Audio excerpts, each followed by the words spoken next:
মানব বা ভগবান বলছেন না। আমরা তো বাবা ভগবান বলে অভিহিত করি, তাই না? বা যারা আমার গৌরহরির সঙ্গে ছিলেন তারা সাধারণ মানবের নয়নেই দেখেছিলেন তাকে। কিন্তু আমার বৈষ্ণব পদকর্তা তিনি বলছেন সমুদ্র, না বলছেন ভগবান, না বলছেন ভক্ত, না বলছেন মানব। তিনি বলছেন আমার প্রেম সিন্ধু, প্রেমের সমুদ্র গৌর সুন্দর। একটা সর্বনাম পদ, প্রেম সিন্ধু গোরা রায় আর নিতাই তরঙ্গ তাই। দুই ভাই আজ আপনাদের কাছে এসেছেন কৃষ্ণ নাম দিয়ে আমাদের এই জনজীবন উদ্ধার করবার হেতু। আর তাদের সহচর হয়েছেন স্বয়ং দেবাদিদেব মহাদেব। তিনিও এসেছেন গোমা, এই কলিকালে হয়েছেন অদ্বৈত আচার্য, যার অপর নাম প্রভু সীতানাথ। কলম দিলেন প্রভু সীতানাথের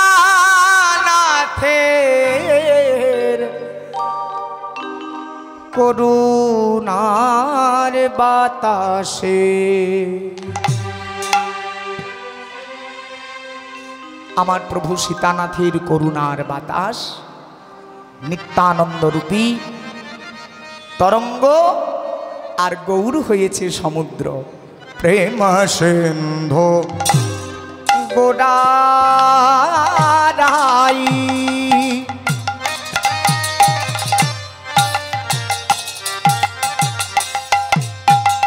প্রেম সিন্ধু, প্রেম সিন্ধু আমার গোড়ারাই।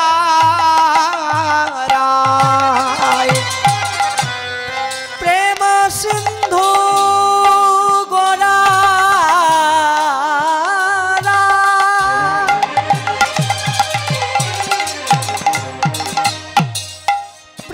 সিন্ধু গোরা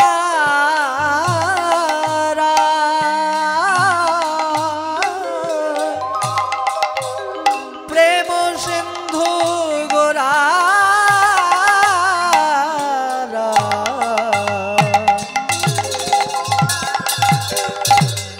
প্রেম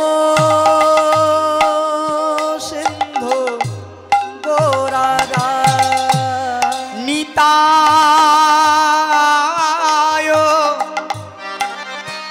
সংকর্ষণ শক্তি দাদা নিতাই চান। উমাইরা বিশ্বাস করুন, সত্য যুগেও ছিল, ত্রেতা যুগেও ছিল, দাপরেও ছিল, আবার কলিতেও আছে। সত্য যুগে ছিলেন অনন্ত নাগ, যার ওপরে মহাবিষ্ণু শয়নে আছেন, সেই সংকর্ষণ শক্তি। ত্রেতাতে হলেন ভাই লক্ষণ, দাপরে হলেন বাহ দাদা বলরাম চান, আর কলিতে হয়েছে নিতায় তরঙ্গ তাই।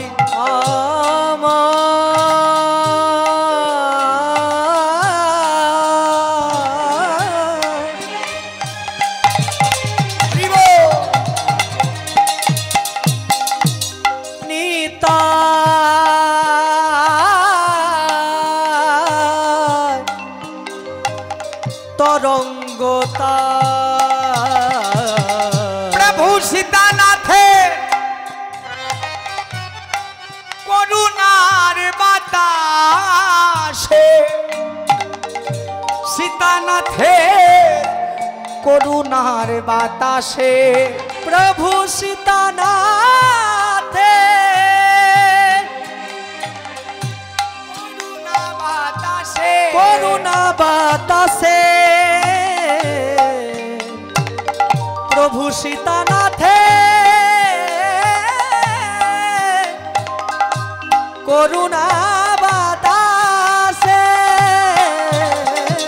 প্লাবিত হলো গো, প্লাবিত হলো গো, প্লাবিত হলো গো, প্লাবিত হলো গো। আপনাদের এখান থেকে ক্যানিং খুব কাছাকাছি, তাই না? ক্যানিং ক্যানিং যখন জোয়ার ভাটা অতিরিক্ত হয় বর্ষাকালে আমাদের গ্রামগঞ্জ ভেসে যায় না দাদা, দেখেছেন কেমন প্লাবন বন্যা? ওই রকম একটা বন্যা হয়েছে আজ নদিয়ায়। প্লাবিত হলো গো, প্লাবিত হলো গো, প্লাবিত হলো গো, প্লাবিত হলো গো, উলুধ্বনি আর হরিধ্বনি। আহা, সংসারের মঙ্গল হোক, কৃষ্ণ কৃপা লাভ হোক। দেখো উলুধ্বনি হরিধ্বনি প্লাবিত হলো গো, উলুধ্বনি হরিধ্বনি প্লাবিত হলো গো, হরিধ্বনি উলুধ্বনি প্লাবিত হলো গো। কৃষ্ণ নাম প্রেম বন্যায় প্লাবিত হলো গো, কৃষ্ণ নামে প্রেম বন্যা, হরি নামে প্রচারিতে, কৃষ্ণ নামে প্রেমানন্দে নিতাই গৌর হরিব প্রেম বন্যায় হরিব। প্লাবিত হলো গো, নামে প্রচারিতে কৃষ্ণ নাম প্রেম বন্যায় প্লাবিত হলো গো, প্রভু সীতানাথে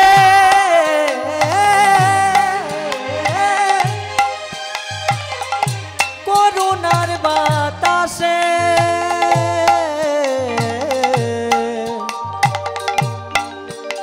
প্রভু সীতানাথে